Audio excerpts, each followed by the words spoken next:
Jack's Lobster. Popping open a cold one for the boys. It's the only cold one in the house, actually. This is the only ounce of alcohol I have. Mine is not alcohol. What are you drinking? A Diet Dr. Pepper. Yeah, I have almost 2 liters of alcohol downstairs at the moment. You are an alcoholic. It's fuck off. All right, it's to share. I'm not gonna drink all of that myself because I'm not a psychopath. It's to share. You'd be pretty based if you did, though. Oh, and you're right. I'm thinking about it more now because you said that. I'm buying something kind of similar soon, probably this weekend, and I am not sharing. So okay. I am very much an alcoholic. I mean, to be fair, Nathan does owe me alcohol. I mean, that's kind of a thing, but I do owe him a cut that. What do you say we just get into it, fellas? How you doing? Hello. How was your guys' days and also days before this one been? I don't. That's a loaded question, isn't it? It's always a goddamn loaded question. It's always a loaded question. I think Dylan's always in perpetual pain. I don't know why, but rewatching physical, the previous episodes, mental, emotional, it gives me the impression that Dylan, you may have some form of mental illness. I'm not sure what kind. I think it starts with a D, but. But no, today was fine. I slept most of the day and didn't do what I said I was gonna do. Oh, it's like every day for me. Yeah, we were supposed to hang out today, and that didn't happen because I fell the fuck asleep, and I don't know where the hell you were. But I was in class kind of long today. I kind of fucked up today because I did not save my notes from class today. Ooh. And we're learning about strings and looping in PowerShell now, and I'm scared. I'm very scared because this is the closest to programming I'm ever gonna get, and I'm scared. It's mostly for scripts. It's just for scripting, like that's all it is. But man, you still gotta kind of do it with a programmer type of brain, I guess. I could be completely off base because I've never used Python or anything like that. But yeah, so I didn't save my notes. Somehow, I don't know how I fucked that up, but oh well, it'll be fine. Oh well, I mean, pretty based. You said you're off base. You're a pretty base kind of guy. It'd be like that sometimes. It'll be okay. The PowerPoint has a more detailed script than what we did in class, so well, it'll be fine. All I did was make my computer shout at me and call me a dumbass, so. It'll be fine. I mean, as long as it's all good. But anyways, hello, everybody, and welcome to the Bloomfeld podcast. The podcast about nothing and sometimes something. And I'm joined by the homies, the boys, Logan and Dylan. It'd be very weird if you were joined by someone else. That'd be a great April Fool's prank. Oh, that'd be really funny. If none of us were here, and it was just Hump on the mic is like, well, what am I doing here?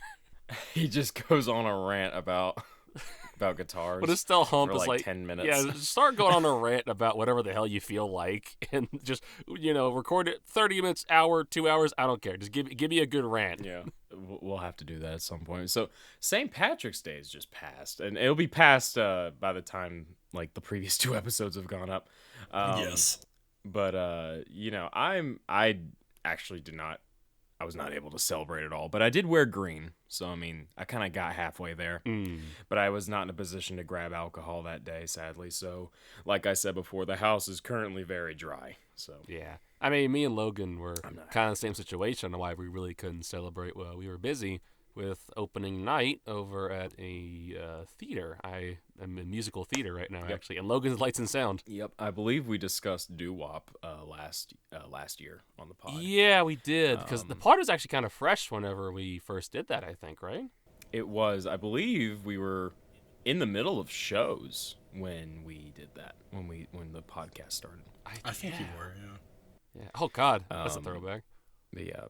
Yeah, this is it's been a very ambitious project, and it's come together so well. There's a ton of actors involved this time around, and some of them are new. Some of them are doing this sort of thing for the first time, and some of them are veterans of the acting scene, and they're all doing a fantastic job, including Nate, who's on the stage this time. Oh, yeah. Yes.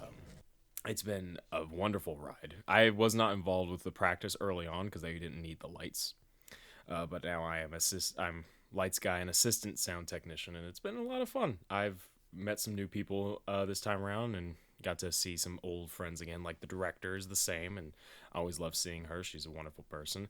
It's been a fantastic ride, and well, it's about cowboys, so I mean that's just half the fun. I saw the play opening night, and it is legit a fantastic performance by everyone involved. I haven't seen many plays in my life, but of the ones I've seen, it's probably the best one I've seen.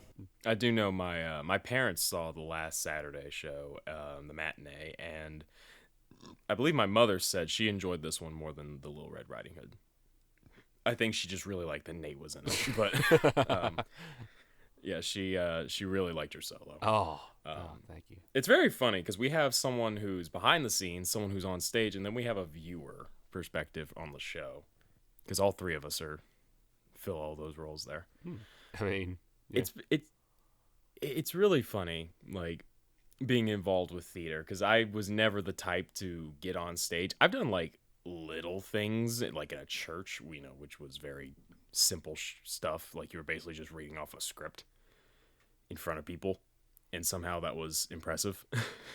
But seeing some serious talent over these past weekends, and during all the rehearsal, and of course back when we did the Little Red Riding Hood play last year, it's been really fun. Like seeing it firsthand, seeing the process, it's very invigorating. Yeah. I didn't know if you were. You cut out on cut Discord. you off. Yeah. You cut on Discord. So I wanted to leave an opening. Well, I wanted to leave an opening. Yeah, no, it's great because you guys, like you mentioned, you get to see the process of a play from start to finish. Meanwhile, I still get to live in blissful ignorance. I don't see how the sausage is made. I just eat it, and I would like to keep it that way. I mean, it was 3 days a week, and each rehearsal was anywhere from like an hour and 30 to 2.5 hours or so. I mean, it wasn't an easy process, especially because this play in particular has a scene that goes on for quite a long time. It has 3 songs in one scene, and it goes on for about like a fourth of the entirety of the play. It's just one scene. There's 10.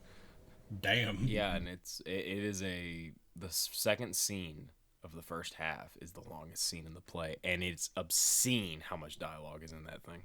It is.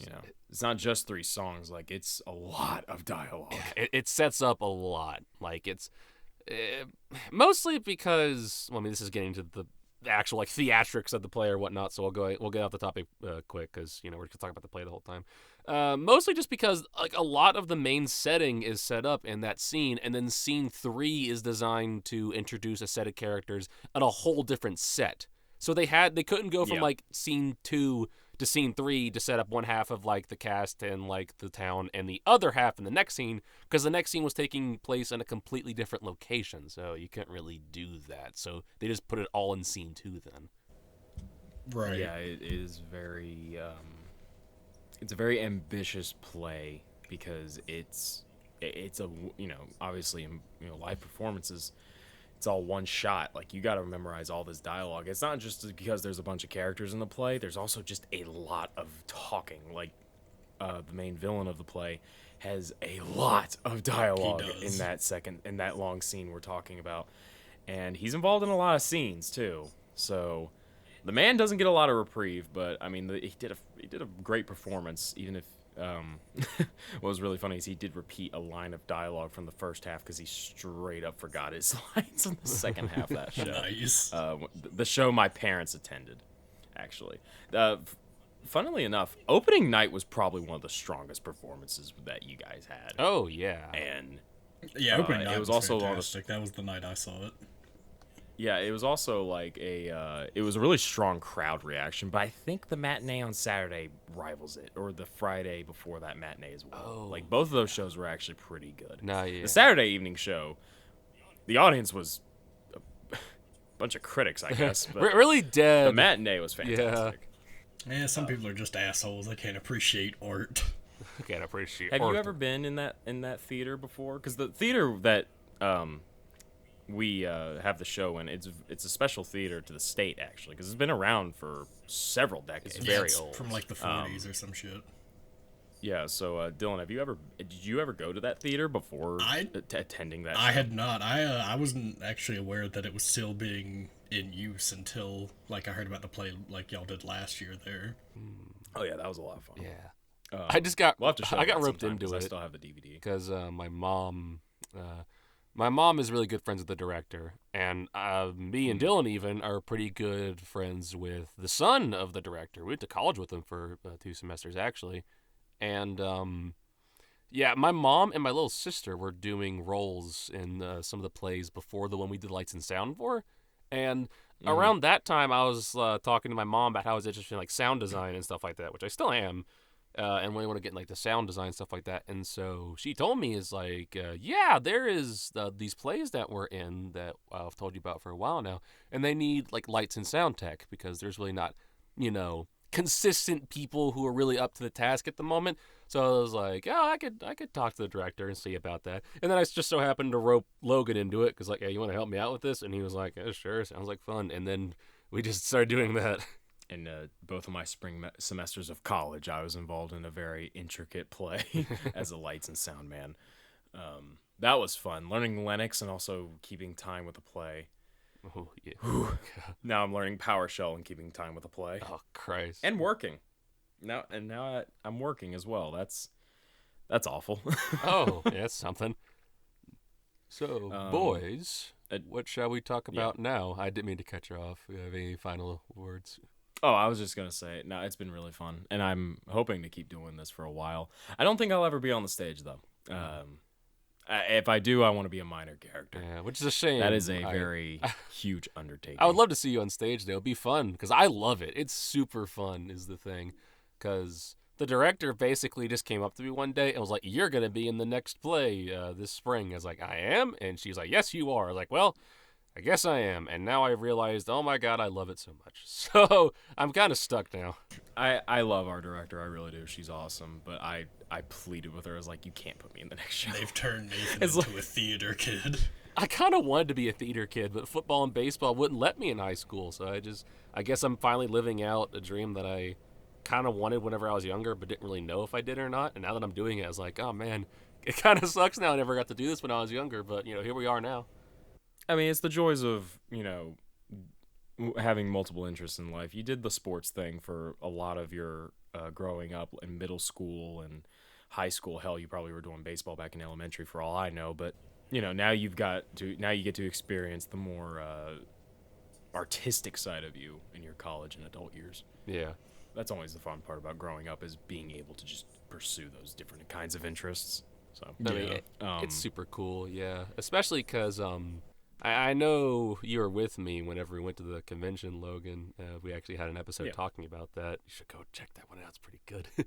It was our last episode, actually. Well, at this point, it's been 3 episodes. I don't know. I don't know. It's somewhere in there. But yeah, go check out the convention episode. That's a good one. We talk about how we went to go see voice actors and like see panels they do and like get to talk to them and whatnot. And a very common thread with voice actors and like even like in interviews and stuff you look up online, a lot of them were in theater or musical theater. So part of me is also like, okay, I want to do the voice acting thing, and I love musical theater and theater now. So I hope I'm taking the steps the right direction. It's a blast. Also, as just another little thing to sweeten the pot to go watch the convention episode, if you're one of the audience members who hates listening to me, watch the convention episode, because I'm not in it. I mean, he's there. No, I'm not in it at all. I had Nathan digitally remove me from the episode. I guess you'll have to watch the episode and find Exactly. or listen to the episode and Which find one of out. us is lying? The pathological liar or the people who tell the truth? It's a real mystery. I'm the pathological liar. I'm the pathological liar, as we established last time. As we all know, I have never once told a lie in my life. Ever. Absolutely. Yeah, he took an oath. You good little Christian boy, you. Yes. So, do we have a topic in mind? 'Cause I do have one at the ready, but if anyone else wants to jump in. I have 2 that I'd want to talk about. One's like a pretty short, like, aside, and the other one could be a little bit longer. But neither one's All right, like a go for it. particularly long one. Okay, well, I was watching YouTube the other day, and like every YouTuber nowadays, it's like the same, like one of like 10 companies that they like read sponsorships for, right? And I got an ad read on a General Sam video, I think it was, for Raycon, like the earbuds. And for those who don't know, Raycon is like owned by the artist Ray J. So I had the realization that while watching that ad, in a roundabout way, Ray J was a pioneer of the current state of YouTube with, Raycon, and he was also a pioneer of the rise of Pornhub with his sex tape with Kim K. So, man has made music, he has influenced the ad reading, aspect of YouTube, and has one of the most popular videos on Pornhub of all time. Wait, hold on. I'm now, for research purposes, looking up the sauce. Let me see. It's mid as hell. I've watched the video. It is mid as hell. Mid is a compliment. Mid is being generous. I'll tell you right now, she didn't deserve that much fame for that poorly of sucking dick. Is that all that happens? I think there's other shit that happens, but it's just it's just boring. It's poorly lit. She somehow comes off more fake and wooden than actual porn actresses who are known for delivering terrible dialogue. It just whole thing's mid as shit. Now, granted, I haven't seen it for I don't know, 8 years probably, but it's not good. I'm looking at it. You're not delivering the payload, though, for this one, I'm going to mute it here because I don't need to hear all this. But I don't know, I found that funny because it's most people know Ray J as a musician. If you don't know him as a musician, then you know him as the guy who fucked Kim K on tape. And if you don't know him from either of those things, you know him as the owner of Raycon. Dude, there's just a cut to Ray J's face while she's singing. Yeah. he's doing that you know that meme picture of Michael Keaton as Batman with his teeth out where he's biting his lower lip? That's what he's doing. Oh, no. It's what the fuck are you? Yeah. Are you enjoying this or is she using her teeth? What the All right, I told you it's not a good video. For the sake of Parks and Rec, I need to know, does she get her back? Hold on. I think it's on her face. I don't remember because I don't think backshots were as popular back then. He's eating pussy. I mean, okay, at least he's giving. I mean, I want to know if Chris Pratt from that one deleted scene of Parks and Rec was right.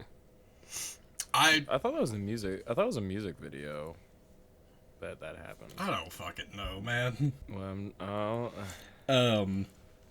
There's definitely some. That's really all there was to that one. Like I said, it was a very quick aside. But yeah, he's a triple threat. YouTube, Pornhub, music. But the thing I actually wanted to talk about is obviously I cannot find any on her. Exactly. We're moving on. I can't find any. God dang it. I can't find it.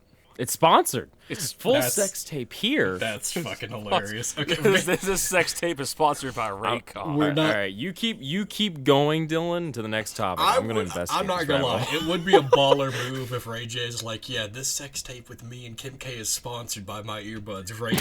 That would be the most baller shit possible. It's you want to hear those moans in high definition audio? Pick up some Raycon earbuds. I mean, last thing. This was added 12 years ago to the website. God damn. oh man. Yeah. We're getting old, boys. Anyway. We are getting really fucking old. Anyway, so the thing I want to talk about is, me and my fellow hosts here, and also our mysterious friend Hump, we all go to the gym together. We've talked about that before. We haven't been able to go as much recently because, the podcast and, obviously the guys are in the play and shit. So we haven't been able to go as recently, but we did go a couple days ago, and this was the last time we went. Logan was out of town, so it was me, Nate, and Hump.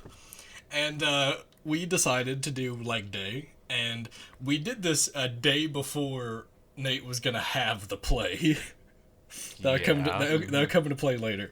So it was second weekend. Yeah, the second weekend of showings of the play. We do leg day, and we warm up with some deadlifts after jump rope, and the idea was we were gonna do 3 sets of 10, going up decently in weight every set.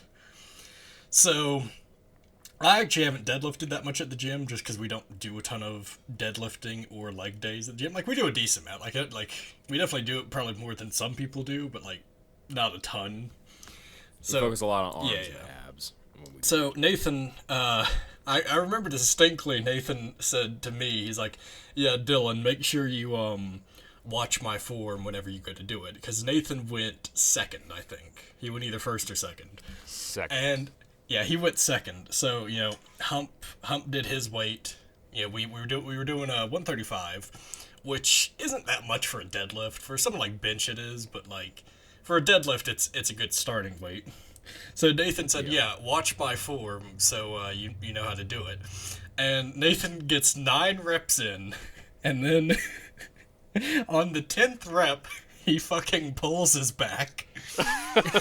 And it is the most, I mean, you can't make this shit up. It's like, yeah, watch my form, immediately pulls back. God, dude. And when I say he pulled his back, he couldn't Nate could not work out for the rest of the session. He was just laying on the gym floor trying not to scream in agony. And that was y'all's first workout? Yeah, I wasn't there. Was like the first, like we did jump rope to warm up, but that was like one of the first things we did. Yeah. Jesus so Nathan, what happened? We don't know, because like his form looked good. Yeah, I came down, and whenever I ended in the squatting, like kind of like a half squat position, and I let the bar down. Yeah. In that position, it just felt like one of my lower nerves just exploded, and then there was just like a shoot of nerve pain throughout the entirety of my lower back, and then I just fell backwards into the ground, and I was like, All the cool shit happens when I leave town. I swear. Yeah, kind of. I mean, I would not have been laughing as much as you guys. I had a very different reaction, because when I came home, let me think here. I came home from my trip over spring break, and by trip I wasn't vacationing at all. I'll get into that in a second. I came home and I went straight to town, and I went to Hump's apartment, and I talked to him for a bit. He owed me money for something. I don't remember what it was, and I was just picking it up on my way to the theater, because we had a show that evening. And he told me, he's like, oh, by the way, Nate pulled his back. And I was like, what the fuck? Yeah. What happened? And then he told me what happened. He's like, he's doing deadlift, and he just fucking pulled his back, man. I was like, oh my God, he's got a show tonight. Yeah. So that's a whole different thing entirely, the show. Yeah. Well, so Nathan pulls his back. I mean, he's laying on the ground or trying to like do hangs and stretch and stuff. He looks like a geriatric. Like, he cannot stand fully upright. He looks like a candy cane. So me and Hup finished the workout. We did, shorter, lighter day than we usually would, because we were like, let's just, take Nate back to Hump's apartment, because, Mans is a cripple. And honestly, like, thankfully he got, the point where he could, like, walk, just he looked like a geriatric at the end. But there was the concern, I'm like, I feel like the last leg workout of the day is going to be me fucking fireman carrying Nate like up the street like a block to Hump's apartment. Which, here's the thing. I think I am at the point now where I could do that, but it wouldn't have been fun.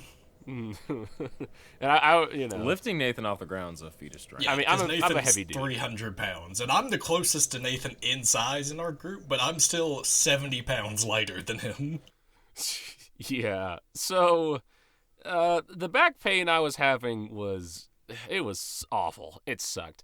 Like, it got tremendously better the next day. Like, sleeping was hard, because actually laying down in bed and finding a comfortable position sucked dick. It was awful. I still felt like shit, but I felt at least a little bit better the next day, but not 100%. I was like a solid like 40%. So, I'll explain how I got through that in a second. But on the way back to Hump's apartment, though, I was trying to just walk on my own. I was already walking slow as hell. Like, I could not move very fast. And like Dylan said, I was bent over, like, Grandpa threw his fucking hip out. And I got, like, 20 feet, and all of a sudden, my back just tensed up and tightened so hard.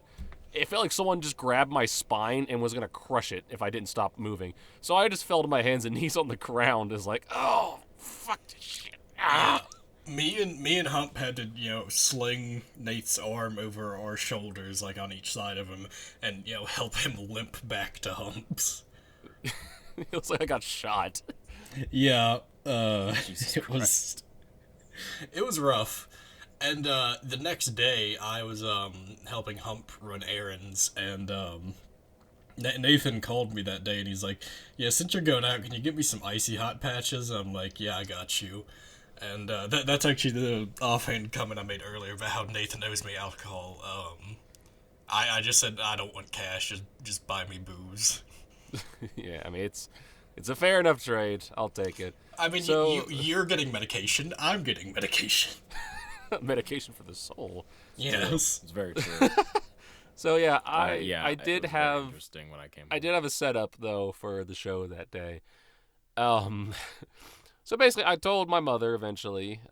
She wanted me to go to my grandparents' house and help like move boxes around, and I was like, "There's no way in hell." And I told her, "It's like, yeah, yeah, mom, I pulled my back," and she was like, "Oh my god!" Like she was like, "Please, love of God, tell me you could still move." It's like I can move around, okay, I guess. Like it was still immensely painful, but I could, walk a little.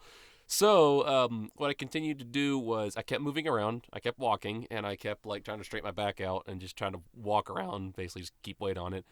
And so when showtime came around, showtime was about 7:30. At 2 o'clock, I took four 100 milligram Tylenol tablets. Then I had an icy hot patch on that Dylan provided. I had a back brace strapped super tight to my lower back and keeping my back straight and was able to let me walk. And then about 30 minutes to an hour before the show started, so like at 6 or 6:30 or so, I popped four more Tylenol. So I was more or less on 8 Tylenol, a icy hot, and a back brace for the entirety of the show. Man was a trooper. I was actually gonna ask. Did you say 400 as in a 400 milligram or 100 milligrams? Because the first time 100, yeah. Okay. Yeah, that's when I saw Nate, because it was like I had just learned 30 minutes before he pulled his back. I get to the theater before him, and then he follows me in like 5 minutes later into the theater. And I'm like, okay, he's looking all right. And then we talk about it for a minute. He's like, yeah, I'm popped up on Tylenol and an icy hot and a back brace. And I was like, well, let's see how it goes. And I gotta say, yeah, I mean, the show must go on, but I gotta say, Nate, I couldn't tell. Okay. Once you got on stage, dude, you killed it. So, I mean, you were still doing all the dance moves. I couldn't tell you were wincing at all, so. I mean, yeah, it was... Bravo, my guy. It was more or less I got up, did the dances, and then when I got off stage, I just sat on one of the chairs in the back and was like...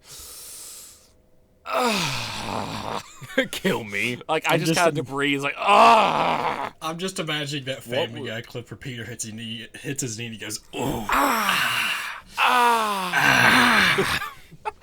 What was, because you told the director and the rest of the cast you pulled your back. What was their reaction when you told them? Because I didn't get that part, because I don't go backstage. Yeah. Okay. So their reaction was, well, it was the way I delivered the news that kind of made it like, it was like, okay, that sucks, but it's bearable. Because basically what I would do was I would go up to someone and be like, yeah, I pulled my back really bad, but I'm on a bunch of drugs and I have a back brace, so I think I'll be okay. And, clearly they were kind of concerned. It was like, are you sure? It's like, yeah, I'll be fine. I'm a big boy. I'll be okay. And so, they're like, okay. And then after the first or second scene or so, they really didn't ask much about it because they was like, okay, he wasn't lying. He can still do it. Like, they acknowledge, it's like, okay, you're fine. But, like, I came into the shows after because we had, like, multiple shows that weekend. And I kept coming into the shows after. And all the cast, I was like, your back feeling better? And they kept asking, I was like, are you feeling any better? I was like, oh, yeah, feeling great. And I'm actually, to give an update on that because, like Dylan said, that wasn't even a week yet since that happened. I'm feeling great now. I have a little bit of lower back pain every now and again, but it is not major at all whatsoever. I can sit up straight. I can move around a little bit. Or actually, I can move around a lot. I'm basically like at 98% right now. There's only a little bit of pain. I'm not even on any medication. The back brace has been off for the last 2 days or so. So I'm basically doing great now. But yeah, having to do a weekend of shows on a fucked up back was not great. But, like the boy says, show must go on. And I had the grit for it. And I just find it funny that my first live performance at a theater, I had an injury, which I did not expect to happen. Yeah. I think the moral of the story is don't do any sort of workouts without extreme stretching beforehand, or just don't work out at all when you are going to do something physically, very physically involved for a performance of some kind. You should, and remember to stretch, and then stretch again. Stretching is very important. There is another moral to be taken away from this, because I remember on their first sets, which obviously Nathan only got through his first set, neither Nate nor Hump wore a lifting belt, 'cause, like I said, 135 for a deadlift really isn't that much. That's why it was so, surprising. So, upon seeing Nathan go, yeah, watch my form, and then him immediately pulling his back, I put on a weight belt immediately, and I got through all the sets fine, ending at 300. But I mean, hey, I watched the form, and I also learned, yeah, fuck that, I'm putting on a belt. I really did hit the man with the I hit him with the SpongeBob Larry the Lobster observe, and then I fucked my shit up. It's just the combination is okay, 135, which for Nathan is lightweight. Last rep, mind you. Watch it was just the perfect storm. I felt bad. I'm glad you're all right now, Nathan. But I have to admit that is a comical amount of things to happen. I mean, looking back on it, yes, it is very funny. But at the time, I was kind of terrified. I was like, if I can't perform in the morning, I'm gonna feel like the biggest piece of shit. Yeah, no, it was definitely a concern that night of shit, me and Hump might have broke the play. And I don't have an understudy either. None of us have understudies. It's a small town theater, man. You can't really, have that kind of stuff. Even though they should have thrown me in. Yeah. Dude, I could have done it. I could be Wild Bill Hookup. A lot of people wouldn't even notice. If I just padded my shirt a little bit to look a little bit bigger, I bet you a lot of someone saw the play multiple times, I don't think they'd notice. Oh, the people who go and see it multiple times, they would have noticed. A lot of the people who see the shows multiple times are actually retired theater veterans or people who have just been going to the theater for a long time. That's fair. They would have noticed. It would have been funny. Plus, though. It would have been funny, but you also just don't sound anything like I me. don't know. So yeah, and have fun singing that solo part. Oh yeah, no, it would have been a train wreck, but it would have been so fucking funny. I mean, I would have done it if need be. I could have done it. I mean, I would hate to have left my sound tech up there by herself and do the lights and sound. But, I mean, they offered her to do a role in the play for the last weekend. Unfortunately, she will not be there. But there was they're not against asking people to, do that stuff. I probably would have struggled with the dances. But I could have sang Nate solo. Yeah. I could have done it. I mean, heck, I think you're a great singer. And according to everyone else, apparently I'm decent. For context, you always could sing, Nathan. You just have a low voice, and that discourages you. But there's nothing wrong with having a low voice. I mean, for context, this is the first time I've ever sang publicly or sang in an official capacity. It's the first time that it wasn't just me and Logan in a car singing Star Bomb together. So, Yeah. So yeah, it's the first time I ever sang publicly, and everyone everyone keeps coming to me. He's like, "Man, you're really good." It's like, your voice is great. I'm sitting here as a guy who cannot take a compliment. I just can admit that I'm horrible at taking compliments. And I was like, "Really?" Are you sure?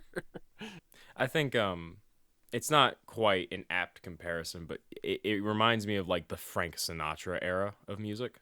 You have that classic gentleman voice when it comes to singing. Yeah, I think I could sing songs like that. I think I could do Frank Sinatra type.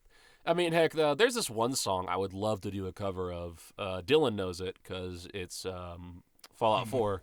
I think the song is just called "Crawl Out Through the Fallout." If you remember that song. That would be a good one. Crawl out through I know that song. Yeah, you guys have shown me that. Yeah, I love that song. It's by far my favorite. Other than The Wanderer, it's my favorite song from the Fallout 4 soundtrack that you can listen to on the Pip-Boy. I love that song. And so much. For context, it is called Crawl Out Through the Fallout by Sheldon Allman. Yeah. I should put some of the Fallout music in the road trip playlist. I'm gonna do that actually. Set the World on Fire or Don't Want to Set the World on Fire. That song is very good. Yeah, I feel like you're right. I mean, I always thought that too. I feel like I had a really good voice for classical big band feel or type of singing and stuff like that. Nathan has a voice for radio. Unfortunately, he also has a face for radio. Same here.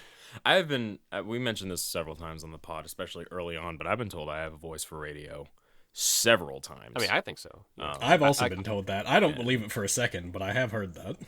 To be fair, I think all of us have very similar voices of we give off a chill vibe when we talk. yeah, and I think I know this is coming from me, so I guess I try to be positive about us, just because I don't know. I listen to the podcast episodes, and honestly, I think we have really good voices for a podcast. It's actually like we speak clearly, and we have, it's easy to hear, and our voices are distinct enough so you can tell each other apart, but they're also very, they're good voices to listen to. Like, they're easy going on the ears, I think, especially Logan's. I especially listen to the audio. I think Logan has probably one of the best voices out of the three of us.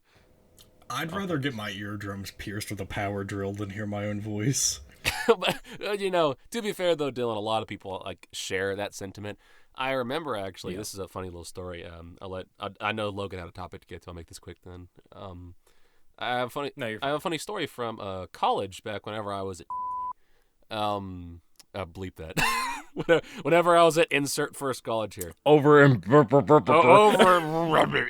Yeah, I'm in a different college now. If you want context, I'm in a technical college now, and I was in another technical college that didn't make anything better. But I was in. Well, we went from university to community for those who aren't too Yeah. versed in the bullshit. Yeah. Anyway, So I was in a public speaking course, and in the public speaking course, we were assigned a type of public speaking assignment that was like showing people how to do something. I think it was called an instructional speech. That's probably what it was. And for my instructional speech, I decided to show people how to use Audacity. And that was back in the time when I only had my Blue Yeti, which I still have the Blue Yeti. I'm not getting rid of that thing. I fucking love that mic still. Even though I love my Rode mic to death. This thing is fucking awesome. I had my Blue Yeti at the time. So I dragged my laptop, my Blue Yeti, and I had the Audacity software open. And I hooked it up to a computer and had on a projector. And I was showing people how the software worked and the basics of making audio tracks, mono, stereo, basic stuff like that. I didn't really know much about the editing tools and stuff like that. I didn't know how to add limiters and compressors like I do nowadays. But, I was showing the basics of it and whatnot. And I had a volunteer actually come up and record a voice bite. And we messed around with it. We cut it, we trimmed it, and all that. And after I had them record the voice bite, I let them listen back to it. And her first reaction was, "Oh my God, that's what my voice sounds like." It's a very common thing, and it's really interesting, especially someone like me who wants to do voice acting and voice work. And I'm the editor of these podcasts. I know we've mentioned that a lot. I am the editor, so I do have to sit and listen to us bullshit for 3 hours straight, because editing a 1 hour video comes up to about 3 or 4 hours of editing. So I have to kind of just sit and listen to his bullshit for a couple hours. So I've gotten used to listening to my own voice, even though I was kind of in the same boat as Dylan, as I didn't really like my voice, but I kind of had to get used to it if I wanted to do what I wanted to do.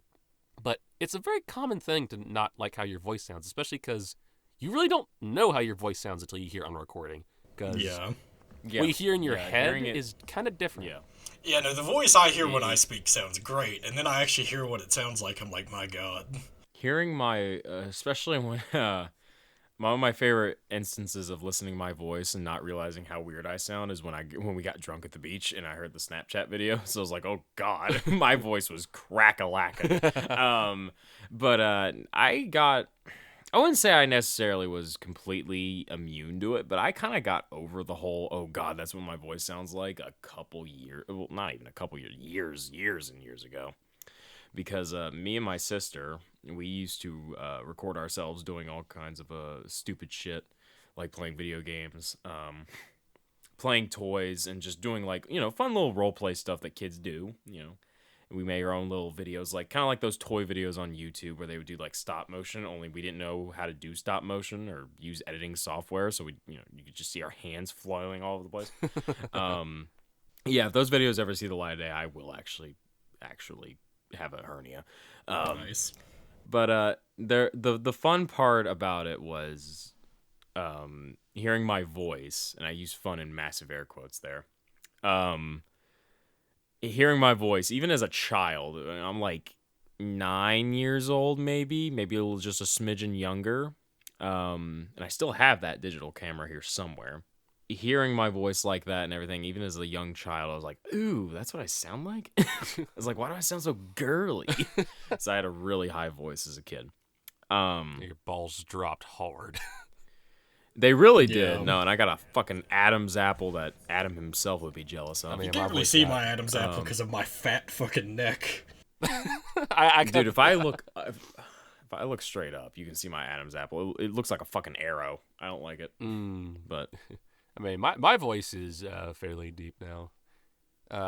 Whenever I listen to my voice on recording, the one thing that still to this day kind of catches me off guard every now and again is I think my voice is more nasally than I hear in my head. I feel like my voice is more nasally than I think. I don't think it is. Nasally. I mean, if it is Nathan, it's like 5%, if that. I don't think it's that bad. I think it depends on what are you using to base this opinion off of? Are you using pod episodes or are you using PlayStation recordings? Because you were using some shitty ass mics back then. Kind of pod episodes. Okay. It's not the point where it's like infuriating. I'm not like sitting here like shaking my fist at God, being like, "Why? Why did you make my voice sound like that?" No, I like how my voice sounds. I really do. But it's also a thing where if I'm talking normally, because I can put on a voice, I can go much deeper. Hey, how you doing? NPR voice. Crabs. Give me the fucking formula, crabs. Crabs. Grass. You do a great Plankton impression. That's so fucking funny. Thank you. Plankton and Carl Weezer. Those are really two really fun voices. Thank you. I want to fuck Jimmy's mom. God, I can't do it right now. My voice is also scratchy because of the time of year.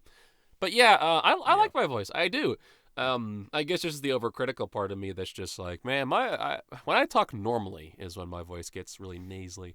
When I do voices and whatnot, like I have commercial recordings on voices.com, and I like specifically put on like the very like deep, sultry, you want to buy this now kind of voice. I put that kind of voice on for those recordings, and listening back to those, I don't get that feeling at all. I don't really hear the nasally part at all. It's just when I'm talking normally, like right now, like I'll listen back to this in recording, and I guarantee you, editing me will be like, oh man, he's right, he does sound. But it's not enough to really make me pissed off about it or anything. It's just something I noticed. I don't think it's as noticeable as you think it is. I mean, it's going to be noticeable more to you than anybody else because you know your voice, inside and out. And then, you hear it on recording, you're like, oh God, I can notice all these things I've never noticed before. But I'm back and forth on it because when I listen to myself, I'm pretty close to how I sound in my head. And maybe that's just because I'm used to my voice in recording. Because, I made a lot of home videos as a kid. And listening back to PlayStation recordings and then the pod, I just kind of get used to hearing my voice at some point. It doesn't mean I enjoy it, and it still, bothers me like everybody else. But it's also a case of, well, that's how I sound, whatever. I can't control that. And considering all the compliments and stuff I get on my voice, maybe that helps soften the blow to me. I'm not too worried about it anymore, really, because it is what it is. I am who I am. My voice is my voice. And if I don't like it, I can just start talking differently. See, I assume no matter what the context is, what they're complimenting me about, anyone who compliments me is a government agent, and I do not trust them. Remember, You're boys, a good man, Dylan. If a girl is interested in you as a government agent. Yes, absolutely. Yeah. Yeah. Well. I remember Nathan asked me one time, like, a question about, like, what like me and Logan would do if like a woman like hugged like did this like one specific thing, and I'm like, I'd probably because they're a CIA plant. Don't actually do that. If they're a CIA plant, it'll be worth it. Also, real 50-50. Worth mentioning, I'm trying to get another government job again, so Maybe cut that so the government doesn't hear this part. The government I'll possibly trace me. I'll just censor all the crimes and the audience can piece together what Dylan was trying to say. Yeah, just like when I say... Yeah, that's fair. Yeah, that's true. Yeah, do we have anything else to add on the voice side of things? I don't think so. Not for me. The only one that I do have to ask is, I've made it very abundantly clear that I want to get into voice work and do stuff like that. That's like a big passion of mine, honestly. But the question, it's be a quick one too, to you guys is: do you have interest in that? Like, especially Logan. Not to put you down, Dylan. I know 100% you could definitely do it too. But like, especially Logan, I feel like your voice would be really good in like voice work. I think. I'm not against it.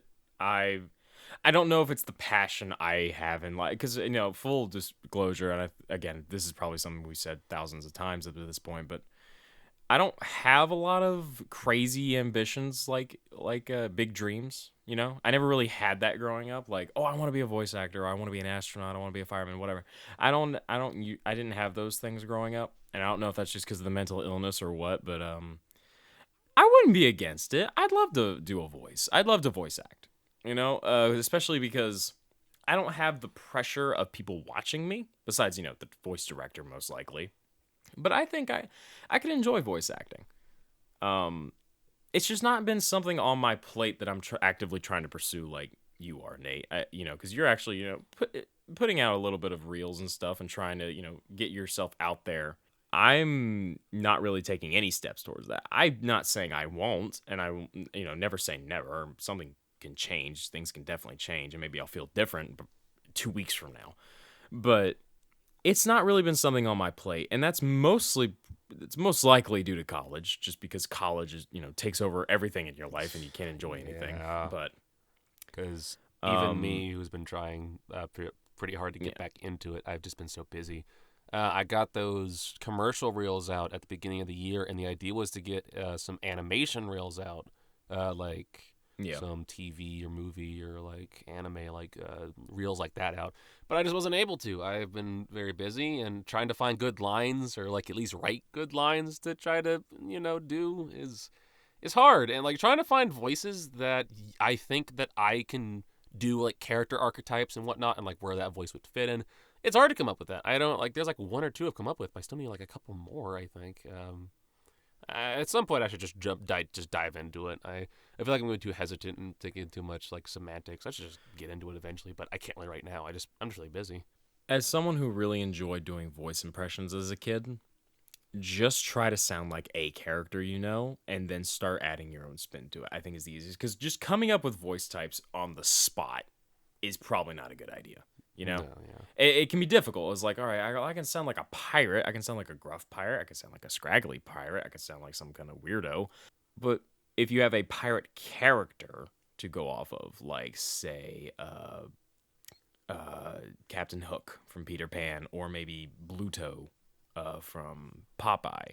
He's not really a pirate. He was more of a sailor. But once you start taking characters like that into consideration, you kind of get an idea of what you could base your voice into it, Not specifically doing impressions of them and, trying to sound like them, but take that kind of cadence and play around with it. It's probably not what you're supposed to do in the voice acting industry. I don't know. Maybe you are supposed to make it up in your head, but I think it would help if you just started with that. Because, I did that as a kid. It's like, all right, I can't sound like Sonic the Hedgehog, but why don't I just try to, and then just kind of feel it out with my throat and chest, and see where eventually where does my voice come in, and when does it become my own? Yeah. Well, it's playing a character, but playing it as you would play it probably is the way I've seen it. Like, you take a character that's pre-existing, and I was like, what would this character sound like if I voiced them, though?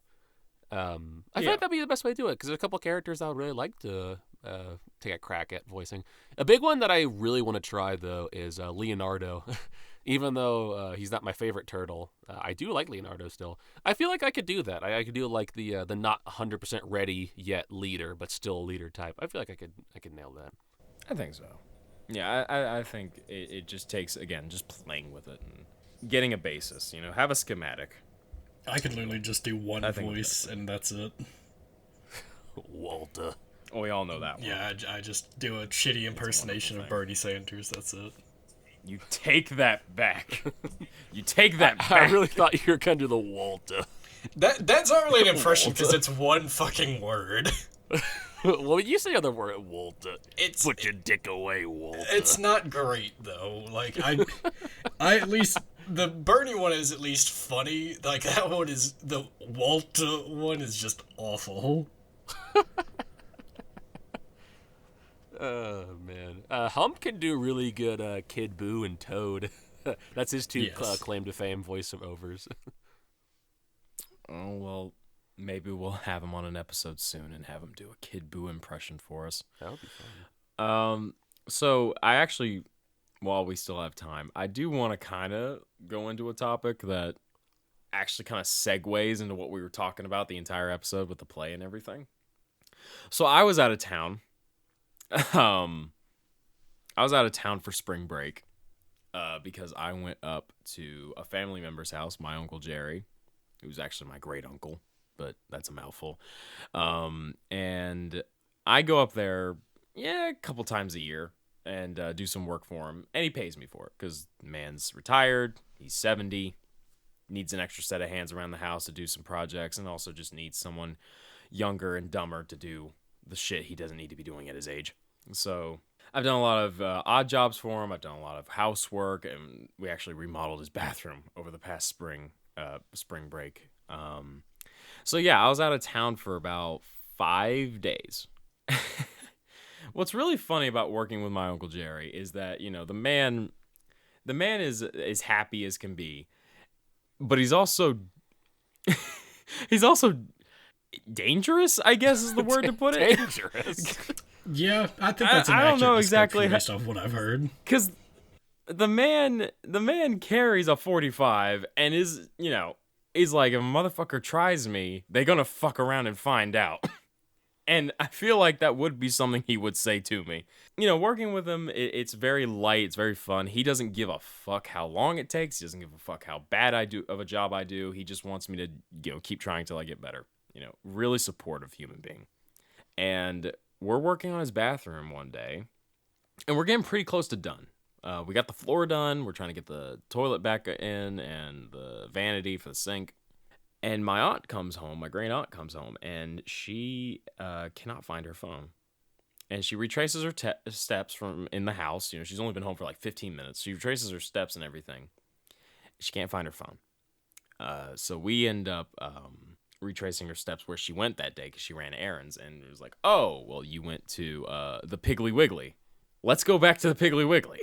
So we go back. We even park in the exact same spot she was in. And, for just to paint the picture for you guys, my great uncle and great aunt live in a very, very small town.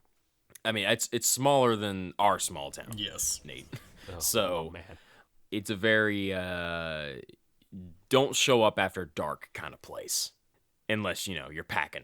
So we go back to the Piggly Wiggly. We don't find her phone. We search around for a bit. We end up calling my cousin and her daughter because they all have iPhones. And if you all have iPhones, Apple can track it with GPS or whatever. So it's showing, we're standing exactly where it says the phone is, and it keeps pinging the phone. So it's updating. It's like, all right, it's close.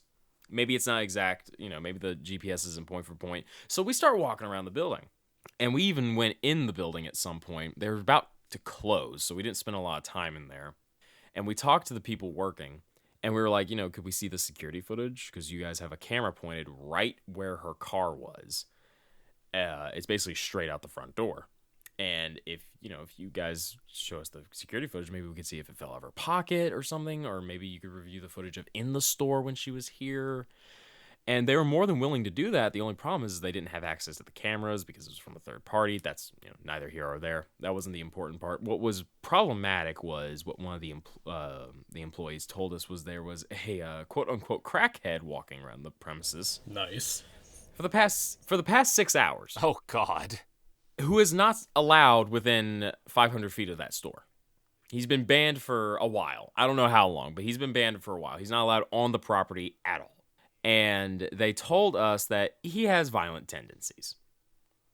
So we thought, okay, there's a chance that he probably picked up her phone if she lost it there. But she recalled having it there. That was the last place she went to before she came home. And, she's like, I remember having my phone specifically there. So we knew it had to be close. And the one employee pulls us to the side because he's like sweeping the floor and everything. He tells me and my Uncle Jerry to come over. He's like, we're not kidding. He is violent. He's like, he slugged me in the face. That's why he is banned from the store. And then he ran off. We're thinking, oh shit, this probably isn't good. So he describes the guy to us. He's pretty he's probably like my build, maybe scrawnier because he's addicted to drugs, probably skinnier. We go out in the parking lot, and Jerry tells his wife, sit in the car, lock the doors. Me and Logan are going around back. And I thought, oh, fuck. We're about to kill a crackhead.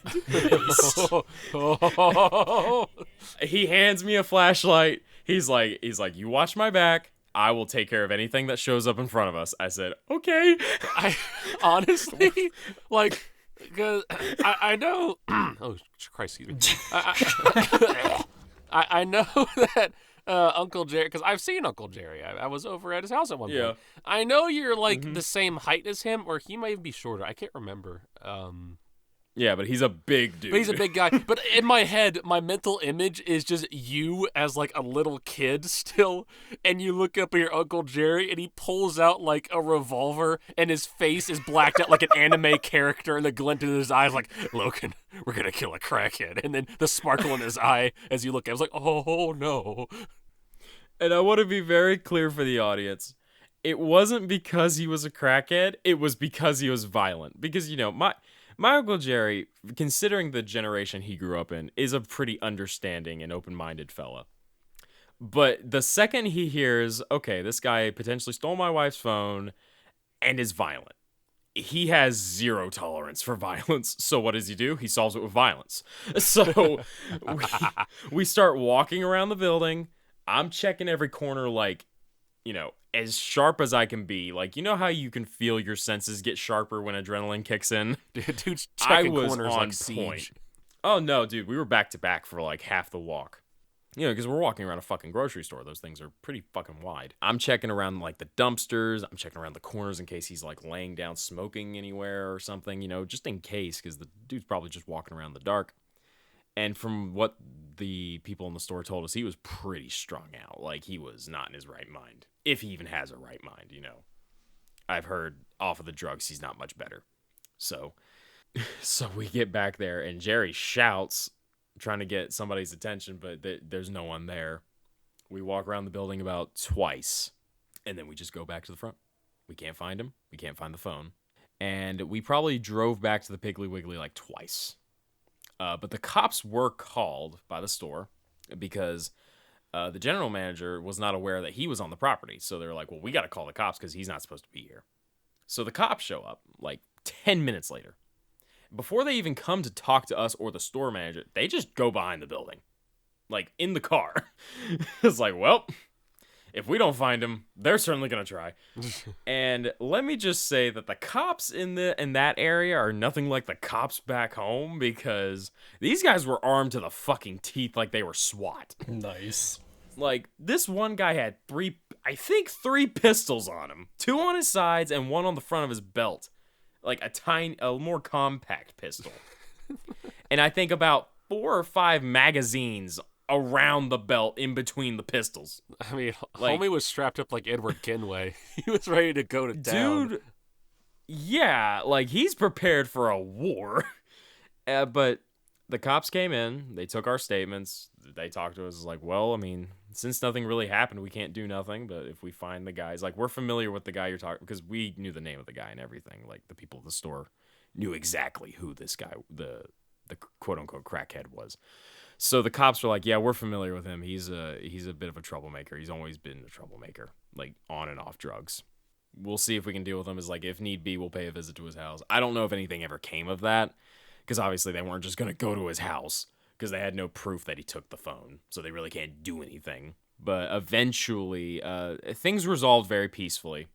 I for some, I'm sure that's a disappointed, Dylan included. I'm pretty sure that's a disappointing ending, but things actually ended very nicely. So after the cops left, they shook our hands, told us to have a good night, and we took off. They closed up the store. We went home, and they had contacted Apple, or more accurately, my cousin contacted Apple, and while I was on the phone with her, and she pretty much locked the phone because she was able to like sign into my aunt's like Apple account and was able to, do the lost phone protocol where the phone just shuts down and you can't do anything until you've called the number on the front. I think you can, if you know the passcode, you can at least enter the passcode and unlock the phone and turn it off, but you pretty much can't do anything else unless you either know the code to get in the phone, because, thankfully she locked her phone.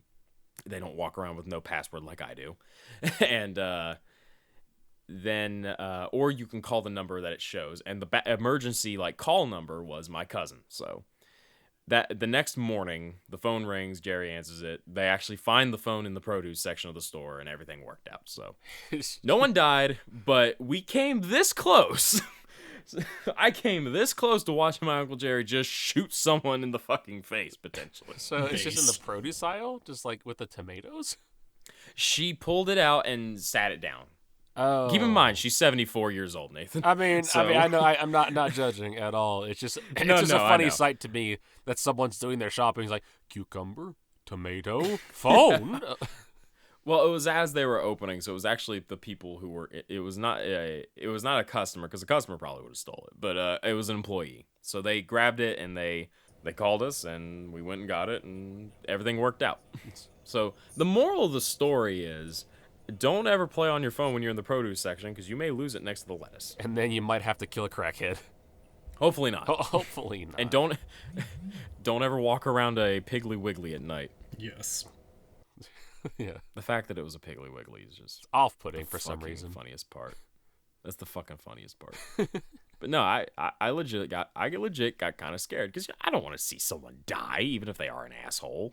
So my Uncle Jerry's like, he's like, I don't want to have to kill this guy, but if he attacks us, I'm shooting his ass. It's like, well, self-defense. Great. Man's gonna have a great and there was no size hole in him. There's no getting out of this, It's like, well, I'm a young man. I guess I got to go with him, because I can't just send a 70-year-old man by himself, even though he is armed. I was like, that's not the play. Feels irresponsible. So, yeah. It was a very, very Jerry experience, if I had to describe it. Because the stark contrast between when everything is fine, and I feel like this applies to most people, when everything's fine, you're a very, he's a joyful person. He loves life. He loves being alive. He loves people. He loves telling people how much he cares about them. And he loves, all the things old people love, like prune juice and biscuits and gravy. And the man then the man hears his wife's phone may have gotten stolen by a very violent individual, and he's like, yep, I'm gonna kill him. You gotta switch into gamer mode. Seeing my Uncle Jerry go to, like, prepare to pull out the old army instincts is horrifying. Like, I don't know if you guys ever seen, like, an older retired veteran, like, kick into form, but it's not fun. It is not. It is not fun at all. But, yeah, that about wraps it up. So, Uncle Jerry, if somehow you're listening to this, I love you, dude. Stay safe. And I also love you. Don't kill a crackhead unless you need to. Your Uncle Jerry, he's your great uncle, right? Great uncle, yeah, because he's my dad's uncle. I'm convinced great uncles, between stories of your Uncle Jerry and Grunkle Stan from Gravity Falls, Grunkles are just unhinged, and I love it. Oh, he's unhinged, all right. Hell yeah. I think I texted you guys this, but we were working in the bathroom, and he just said, hey, Logan. I was like, yeah, what's up, dude? And he said, you want to know my favorite... Did I ever tell you my favorite thing about sex? I just sort of stared at him for like a good 5 seconds in silence, and I just chuckled and said, no, everything. I was like, okay. I know we gotta wrap up, but I think the funniest thing you told me about when you went to your Uncle Jerry's was $100. Yeah, no. $100. $100. Okay, for context, we're referring to a movie called Here Comes Valdez, starring oh god, what's his name? It's Burt something. It's not Burt Reynolds. Hold on. Burt Is there with an A? Lancaster. Burt Lancaster. That's who it was.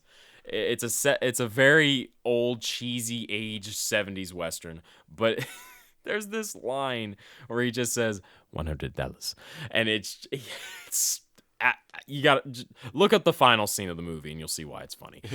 Yeah, just That's all you need. yeah. to worry Well, about. we'll just leave you off on watch that movie because it's it's that It's free on YouTube yeah. with ads. Sounds like a hell of a film. But anyway, thank you everybody so much for listening. We appreciate. You see titty. Sorry. Thanks for watching, fuckers. Bye. Okay, thanks for watching. Find us on Twitter and Twitch and all We that still good don't stuff. have the outro down. Fuck you. Oh, we have it down. It's just we always interrupt each other during it. Yeah, Yeah, we're that like makes sunny it funny. characters. We just interrupt each other. They'll figure it out. Yeah, they'll figure it out. Yeah, we're on Twitter. You can find us, Bloomfeld Pod. It's going to be following all of our Twitter accounts. Dylan's inactive. Then there's Logan, who's on Twitch, at Logan the Kid. He plays video games. They're pretty pog, not going to lie. I like playing video games, even though I can't do it very often. Yeah, it's fun. But we try our best. So anyway, thank you all so much for listening. Bye-bye. Bye. See ya. $100. Damn it, Dylan didn't say it.